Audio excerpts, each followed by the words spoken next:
Primeiro, a coordenação da bancada é um trabalho muito desafiador, porque envolve 25 parlamentares, são 22 deputados federais e os 3 senadores do Estado. E, em função das divergências, das disputas internas que temos, né, não é tão fácil, tão simples construir unidades, mas creio como o interesse do Estado está acima das querelas aí partidárias, a gente faz uma pauta que seja de acordo com os interesses tanto do Estado como do país e da bancada também. E envolvendo também outros interesses, porque a bancada ela atende, né, uma agenda, uma pauta envolvendo os interesses do governo do Estado, tanto do governo do Estado, representado pelo governador Camilo, com quem nós já estivemos no almoço, e vamos agendar outra pauta aí, como também envolve as demandas de instituições, tanto governamentais como não governamentais, envolve uma agenda de outros poderes, tanto do poder judiciário, do Ministério Público, e também outros órgãos, Ministério do Trabalho, o representante do Tribunal do Trabalho, do Ministério Público do Trabalho e outras demandas, né? Tem demanda de várias instituições, das universidades, do Instituto Federal, e outros órgãos. Agora mesmo nós temos uma demanda muito importante do Tribunal de Justiça do Ceará para a construção de uma nova sede do Tribunal do Júri, né? Então são demandas muito diversificadas que nós também tratamos na bancada. E por isso a gente procura equalizar tanto os interesses do governo do Estado, das prefeituras, né, que tem muitas demandas dos municípios, os interesses da bancada, dos parlamentares também, dos senadores, e também dessas outras instituições que nos colocam, além de uma outra agenda, né, que também é colocada, tanto uma agenda legislativa no Congresso, como uma agenda extra, o Congresso junto a outros órgãos, que também nós somos demandados, né? Então é um desafio muito grande, mas nós que já estamos bastante, digamos assim, calejados nesse processo político, queremos fazer um trabalho, né, de muita atuação, com uma agenda proativa. Nossa coordenação é formada por mim, que sou o coordenador da bancada, e também tem 2 coordenadores adjuntos, né, que é o deputado Dorico Monteiro e o deputado Cabo Sabino. Com eles nós também fazemos, digamos assim, a nossa agenda de trabalho, de atuação. E, portanto, nós estamos muito empolgados, estamos muito otimistas que mesmo dentro das dificuldades dessa conjuntura que nós estamos vivenciando, nós vamos procurar, primeiro, fazer com que as demandas que foram aprovadas o ano passado para esse ano, são várias demandas, porque só de emendas são 19 emendas da bancada do Ceará, envolvendo aí essas instituições, tanto o governo do estado como as prefeituras e os outros órgãos. Então nós queremos com prioridade viabilizar essas demandas para que o governo possa atendê-las, né? E quais são também as outras demandas que nós vamos ter já para o próximo ano, porque nós já estamos praticamente no meio do ano.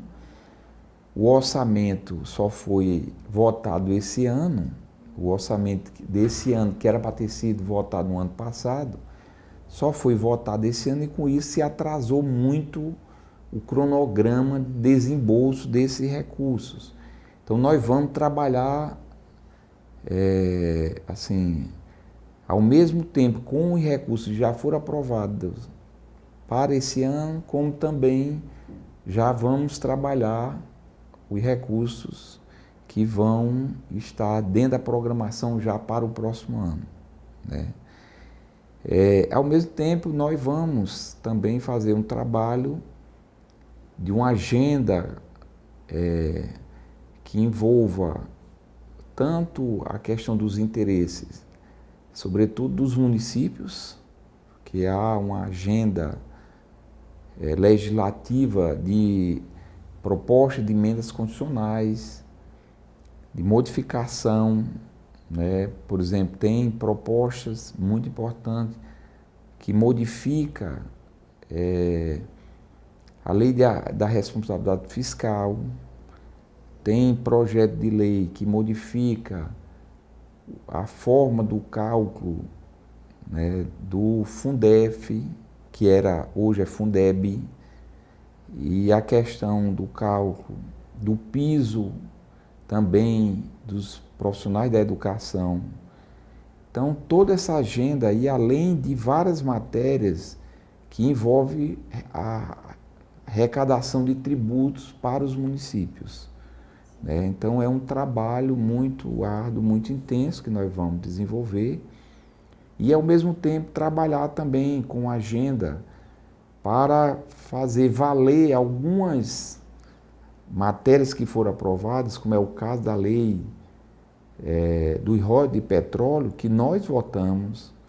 Isso é uma lei muito importante, porque ela destinou que os recursos do royalties do petróleo, 75% vai para a educação, 25% para a área da saúde.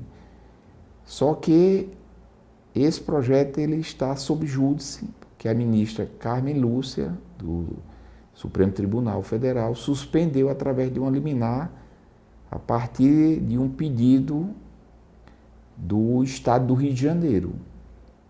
E aí nós vamos ter que fazer também um trabalho junto ao Supremo para que seja decidida essa matéria, porque ela tem muita implicação na receita dos municípios e dos estados, né? Então nós precisamos fazer com que o Supremo possa votar urgentemente essa matéria, que já teve inclusive o voto favorável da ministra relatora, que é a ministra Carmen Lúcia, que deu um voto muito importante, muito positivo. O que nós temos que fazer é uma pressão política.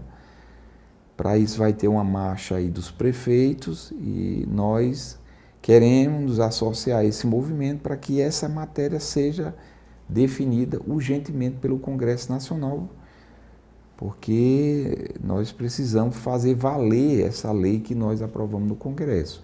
Então são muitas matérias, como também a questão da saúde, que é um trabalho que nós vamos fazer junto ao governo, aos ministérios, ao Ministério da Educação, da Saúde, da Educação, mas no caso da saúde, onde nós vamos ter que aperfeiçoar o que nós chamamos das emendas impositivas, que a metade dos recursos hoje são 16 milhões e 300 mil reais, 8 milhões 150 mil reais aproximadamente vai para a saúde. Então eu sempre coloco que o problema hoje não é tanto a questão de recursos que tem. O que precisa é que esse recurso possa ser usado no custeio, na manutenção das estruturas da saúde. Porque da forma que está hoje, eles estão mas vinculado aos investimentos e não à manutenção da rede de saúde que os municípios têm e que nós precisamos trabalhar para que isso aconteça, desburocratizando também o acesso desse recurso para que eles possam entrar fundo a fundo e não passem por uma análise prévia como acontece hoje por parte da área técnica do Ministério. Então são ações que nós vamos ter que desenvolver, como também nós vamos ter que fazer um trabalho muito importante para fazer com que algumas ações que os municípios assumem hoje, eles possam ter recursos, porque muitas vezes se colocam as atribuições, mas não se colocam os recursos para custear essa atividade. Por exemplo, essa questão da segurança, que os municípios acabam arcando, mas não tem contrapartida, porque não é da competência dele, mas de fato o município tem uma parcela de contribuição importante, que é preciso discutir uma fonte de apoio, de financiamento, o trânsito, né, dos municípios, que cada vez mais temos problemas, precisa ter uma ação voltada para organizar o sistema de trânsito dos municípios e, sobretudo, a implantação dessas unidades do trânsito, a sinalização, a fiscalização e a educação do trânsito, porque inchou. As cidades estão cheias de veículos e de motos, por exemplo, e não se tem recurso para ter uma política de organizar esse sistema. Então, são muitos trabalhos, muitas ações que a bancada vai trabalhar para ajudar, fazer com que o governo, né, possa atender essas demandas. Nós ainda não tratamos essa agenda, porque nós estamos, como nós assumimos agora recente, a gente vai ter uma pauta ainda de trabalho com a bancada para ver como é que nós vamos trabalhar, né, com relação a dar mais visibilidade à ação da bancada no Estado, porque realmente a população pouco conhece, as pessoas não sabem efetivamente quais são as atribuições, as ações, e acaba as pessoas, né, tendo uma visão muito deformada do trabalho dos parlamentares. E nós pretendemos, é evidente, trabalhar para que isso possa ser um instrumento de conhecimento, de informação, que a população possa ter mais dados, mais conhecimento desse trabalho, não só da bancada, mas também dos parlamentares. Mas nós não ainda formatamos uma atuação mais organizada para isso, mas foi uma preocupação que nós estamos também tratando. Esse é um dos temas que nós efetivamente vamos ter que abordar, porque essa questão da refinaria é um projeto que vem há muitos anos, né? Desde, eu me recordo, por exemplo, na época do governo Fernando Henrique, foi prometido também essa reforma. Na época, né, isso constou na agenda, na pauta, inclusive teve atos também dizendo que essa refinaria ia se concretizar, e isso não aconteceu. Como tivemos também da siderúrgica, né, que se concretizou. A siderúrgica hoje é algo concreto, real. Porque nós tínhamos o sonho da refinaria e o sonho da siderúrgica do Ceará. Então hoje a siderúrgica é algo concreto, real, que está sendo finalizada. É uma empresa em parceria aí com o setor empresarial coreano, italiano e com a Petrobras, entendeu? E que, portanto, esse sonho está sendo concretizado. A refinaria, infelizmente, em função da conjuntura, né, porque é importante dizer isso, né, nós tivemos agora uma conjuntura adversa, tanto a conjuntura internacional como a crise que a Petrobras passou em função do problema, né, das denúncias de corrupção que estão sendo investigadas e que levou a Petrobras a ter um prejuízo muito grande, né? E, portanto, isso inviabilizou conjunturalmente, né, esse projeto agora. Mas nós vamos continuar a reivindicar, porque é uma demanda justa, é uma necessidade que nós entendemos do Ceará, e por isso nós vamos continuar nessa articulação, tanto no governo do Estado, como no governo federal, junto à Petrobras, para que nós possamos retomar esse projeto, né, a partir da mudança da conjuntura que nós esperamos que possa ocorrer. Ao mesmo tempo, nós estamos trabalhando também para concretizar esse projeto via outros parceiros, porque como era um projeto exclusivo da Petrobras, parceria com o governo do Estado, nós pudemos viabilizar, como foi feito com a siderúrgica, né? Como eu falei aqui, a siderúrgica são dois parceiros, a Dongkook, que é um grupo coreano, e um outro grupo empresarial italiano, né, junto ao governo e à Petrobras. Então, por que não se concretizar também esse projeto a partir de parcerias, né, com outros investidores que tenham interesse? E nós já temos conhecimento de que existem outros grupos empresariais que estão dispostos a fazer essa parceria e viabilizar a construção dessa refinaria aqui no estado de Ceará. Não vou adiantar os dados, porque está numa fase de diálogo preliminar, para a gente não criar tanta expectativa e frustrar os sonhos.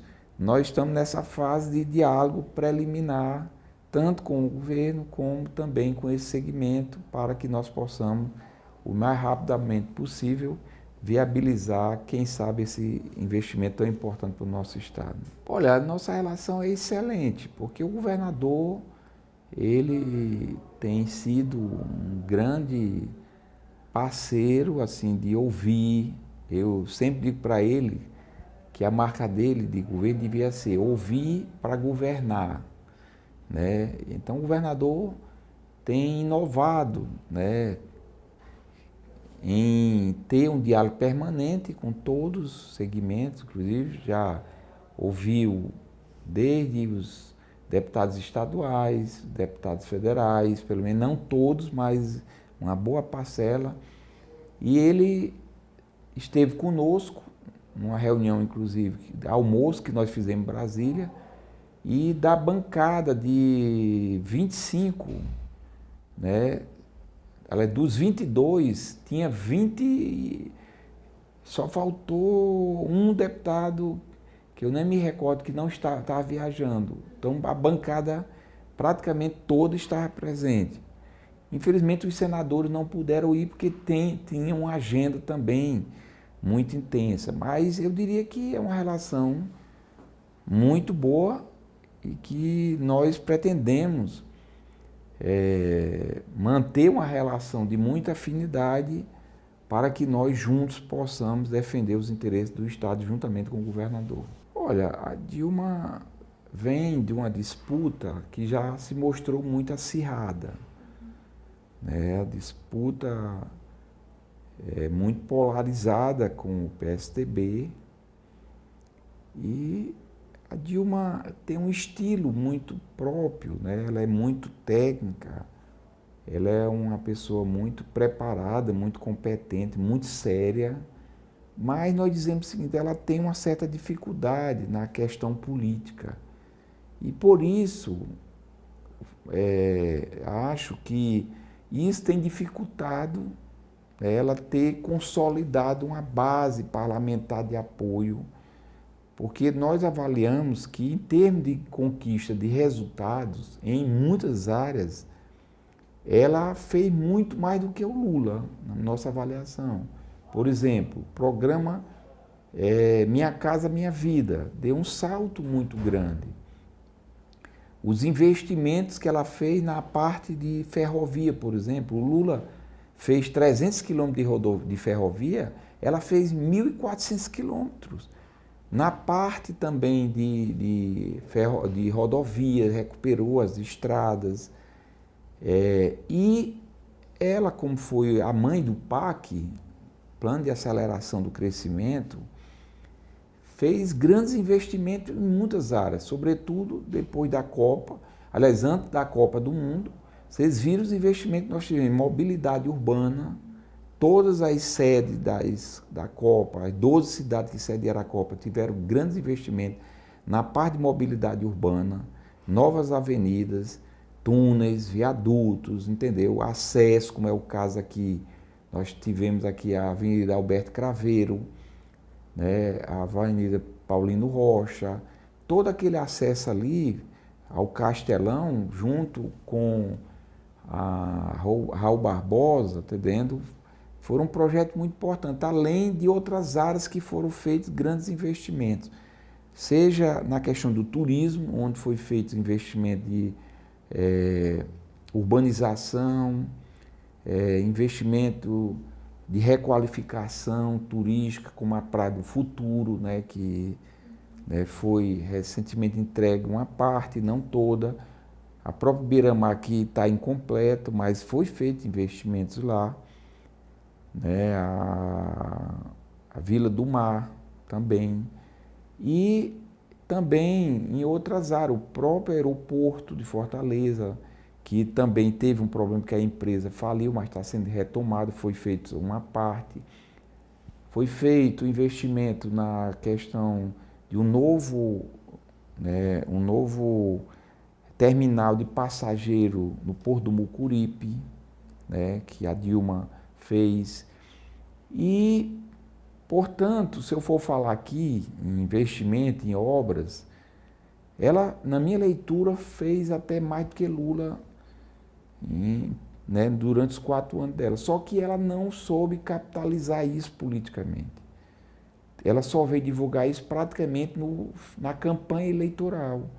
Então, pela inabilidade política dela,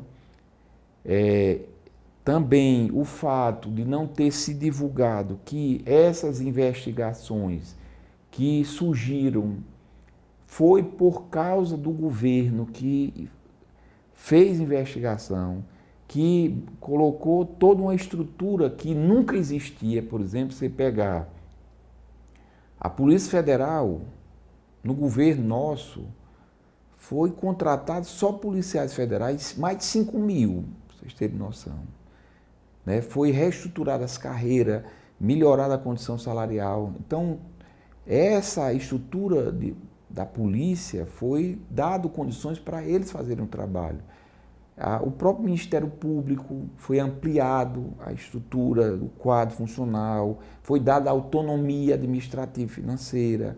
E, no âmbito da Controladoria Geral da União, que não existia na época do governo passado, do Fernando Henrique, no governo nosso foi criada a Controladoria Geral da União, para fazer todo tipo de investigação. Só que, a meu ver, isso não passou para a opinião pública como sendo algo que tenha partido do governo nosso. E aí a opinião pública confunde, porque há um certo segmento de uma elite brasileira passa a impressão que nós acobertamos as irregularidades, quando é exatamente o contrário. E nós dizemos que cortamos na própria carne as pessoas que são do nosso partido, que porventura tenham cometido algum tipo de ilicitude. Porque a gente sabe que qualquer instituição, até a igreja, que tem o Papa como símbolo de santidade, tem cardeais que cometeram vários delitos. né? E, aliás, eu sempre comparo isso aqui, ó. Jesus tinha 12 apóstolos, e um que vendeu ele por 30 moedas. Aí tu imagina todas as outras instituições, o ser humano é imperfeito. Então, o PT, por exemplo, nós temos 1.800.000 filiados. Então, de repente, tem 20 filiados que cometeram alguma ilicitude. Você não pode criminalizar uma instituição de algumas pessoas cometeram, porque todos os partidos, todas as instituições têm gente que são corretas e tem pessoas que não são corretas.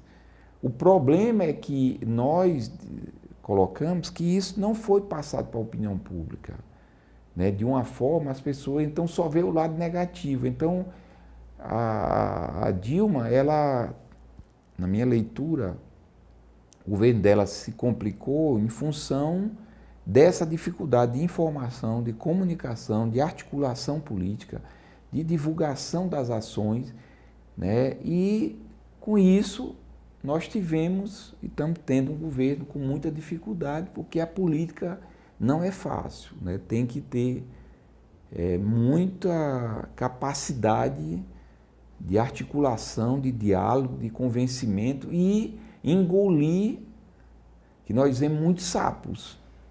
Porque você tem que conviver com pessoas que você sabe muitas vezes que não são corretas, mas você precisa do apoio delas para poder você conseguir aprovar os projetos que são importantes de um governo. Então acaba você cedendo muitas vezes e você tendo que, digamos, conciliar ações muitas vezes que são inconciliáveis, mas é a arte da política, porque na política não tem santo, não tem santidade, né? Não tem anjo não, tudo é cobra criada e é por isso que é muito difícil. E a Dilma, que é uma pessoa seríssima, corretíssima, muito preparada, mas como ela não é uma pessoa que tem esse tino político, ela acaba sofrendo muito, por isso que o governo está enfrentando muita dificuldade. Mas também porque nós estamos enfrentando uma oposição e, sobretudo, uma campanha muito terrível de um segmento de uma elite que não aceita que nós tenhamos mudado o Brasil. O Brasil mudou, porque o Brasil era um país, digamos assim, de uma elite. E, de repente, o governo nosso, o governo do PT, trouxe o povo que vivia na miséria, né, para o mercado de consumo. Então, nós incluímos em cerca de 40 milhões de brasileiros. Foi gerado mais de 20 milhões de novos empregos. Né? O emprego no Brasil, o desemprego no Brasil é baixíssimo comparado com outros países. Né? Se comparar com a Espanha, o desemprego lá está mais de 20%, entendeu? A Itália e outros países. Então, nós conseguimos mudar a vida das pessoas para melhor. E alguns segmentos da elite brasileira não gostam disso, têm raiva de pobre, né? Não querem que pobre ande de avião, que adquira o carro, que estude como estuda hoje filho de pobre, faz universidades, faz medicina. Quem era que via na vida um filho de um pobre cursar medicina? Na minha casa mesmo, tem o filho da babá do meu menino que faz medicina, entendeu? Então, é algo revolucionário, porque houve uma mudança de acesso aos bens de consumo, de acesso ao conhecimento, às informações.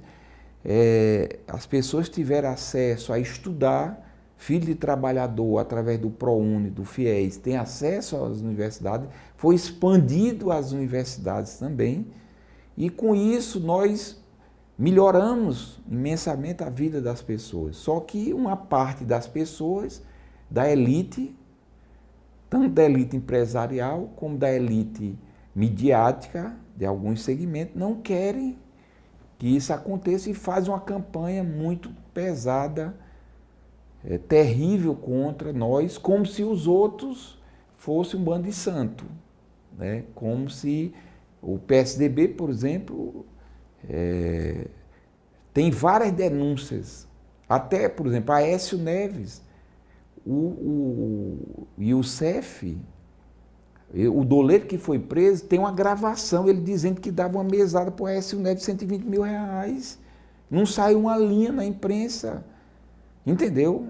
Não sai na linha. Se fosse do PT, era manchete, mandar prender, entendeu? Agora, sendo dos outros partidos, eles abafam e fazem denúncia seletiva contra nós.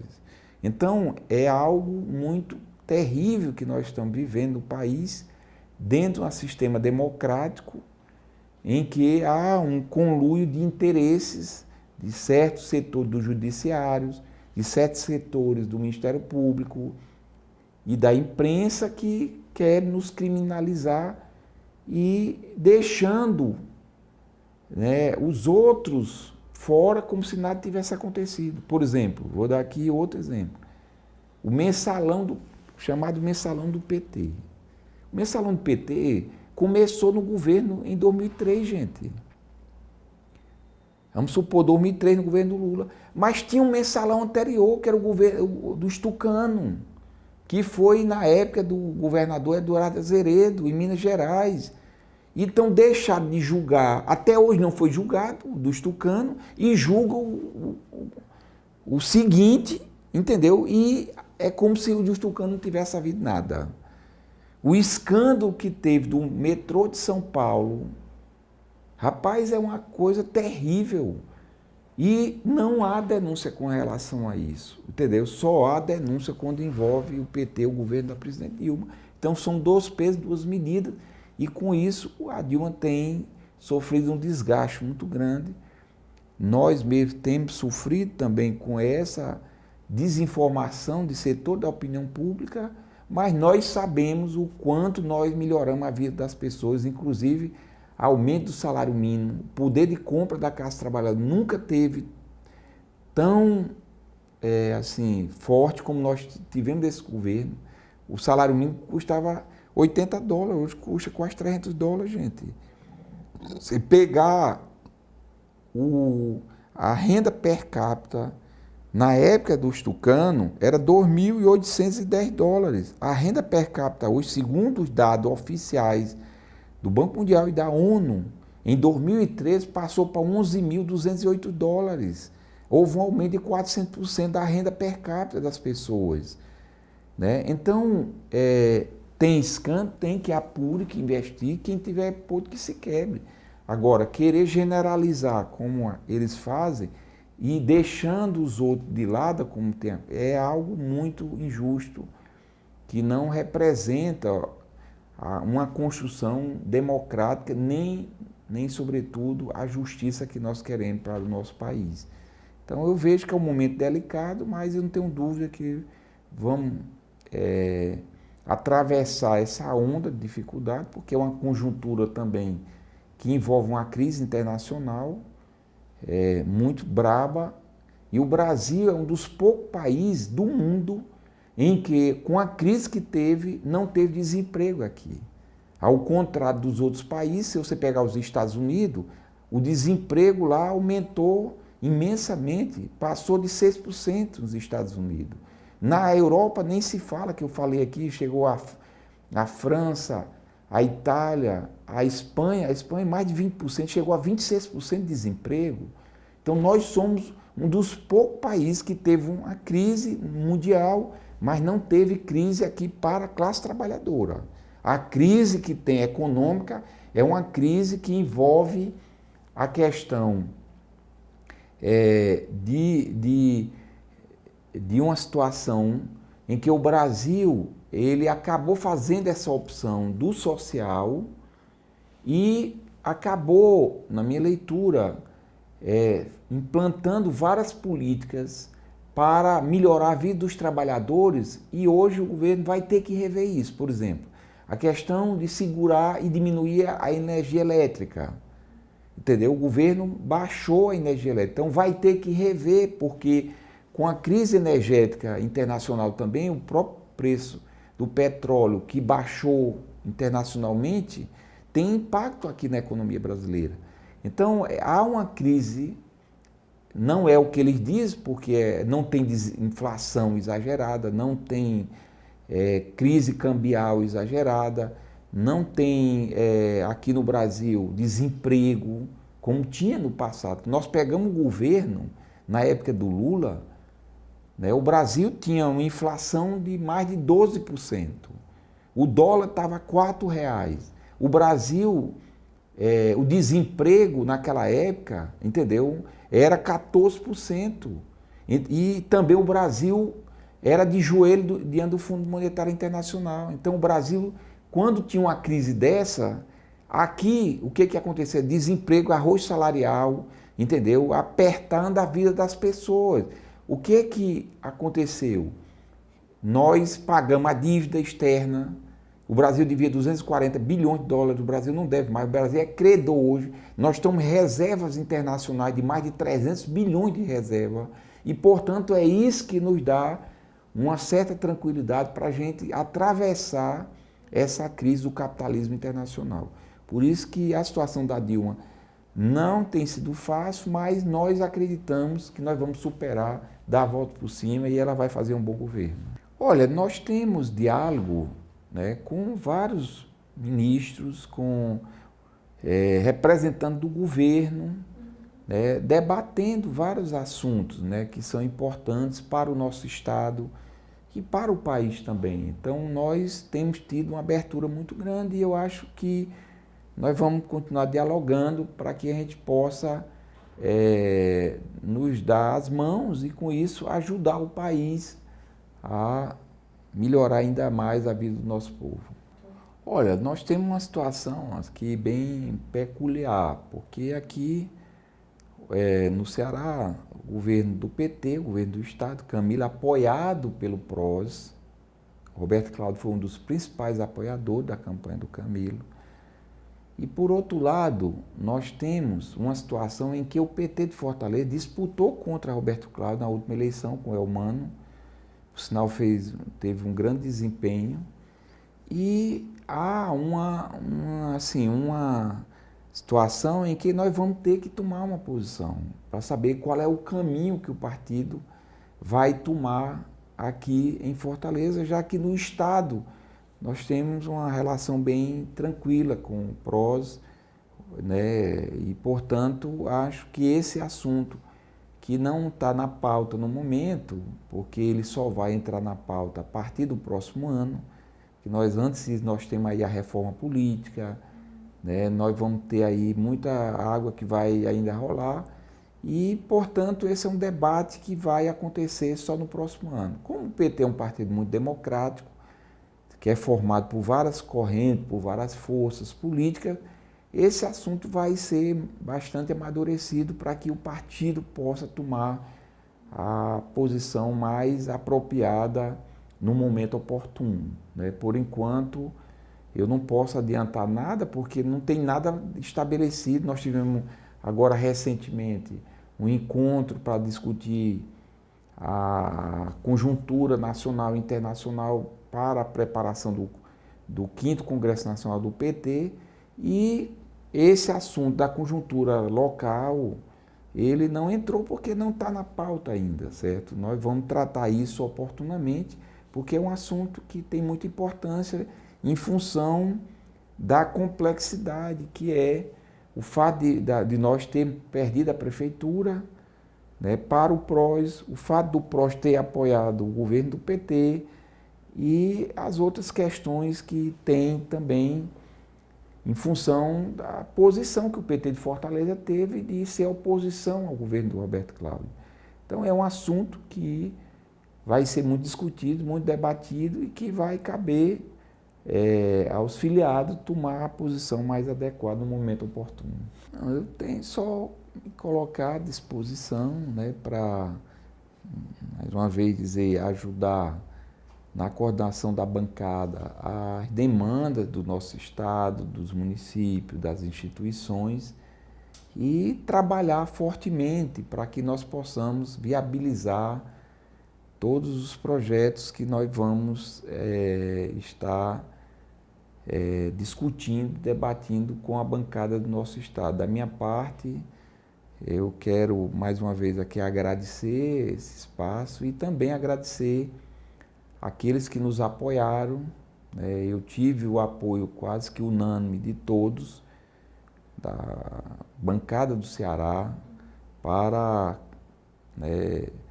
fazer esse trabalho que nós precisamos, de unir a bancada, nos fortalecer e ajudar o nosso estado e também o país a resolver também os problemas, porque são muitos problemas, há muitos conflitos, inclusive, que tem divergência com as outras bancadas.